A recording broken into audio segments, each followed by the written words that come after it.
Bucks running down like throwing down like full-on alley-oops. And like who the hell 7 blocks and like 3 steals. Till he's hitting threes, and it's like, okay, I think we need to, like Norvell, don't shoot, pass it to Brandon Clark. Yeah, that's all. Gonzaga's got to calm down though, because I really think like if they keep winning and keep playing too well, that St. Mary's loss is going to it's gonna come back to bite them. That's what I'm saying. Like if you're blowing everyone else out, it makes the St. Mary's loss look more suspicious, and people are gonna look into it more. Like right now, it looks just a little suspicious. It's a little suspicious. A little suspicious. Yeah. But if you're winning all these games, it's a little sus. Very comfortably, it's like, yeah, it's a little sus. That's when it gets sus. I want to point this out too. It's not just Gonzaga.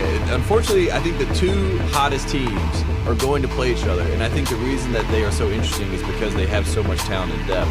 And Florida State to me is the other team that now has to play Gonzaga, but they have Calvin Gali comes off the bench, 6th man of the year, a guy that's averaging like 22 points per game, like 3 blocks in the tournament.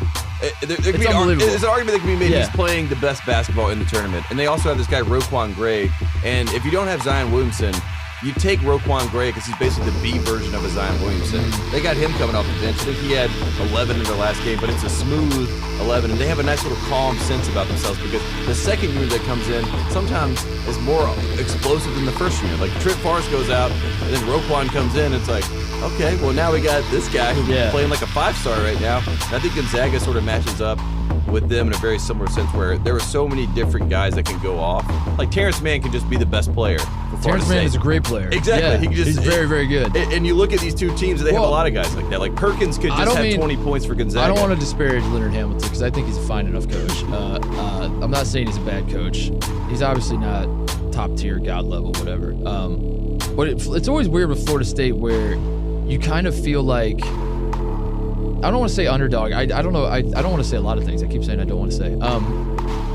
It's weird with Florida State where I always think that like as they get hot, as they start knocking off teams, whatever, they beat Virginia in the ACC tournament. My mind goes to like, wow, this is kind of big for them, that this is surprising, this is whatever.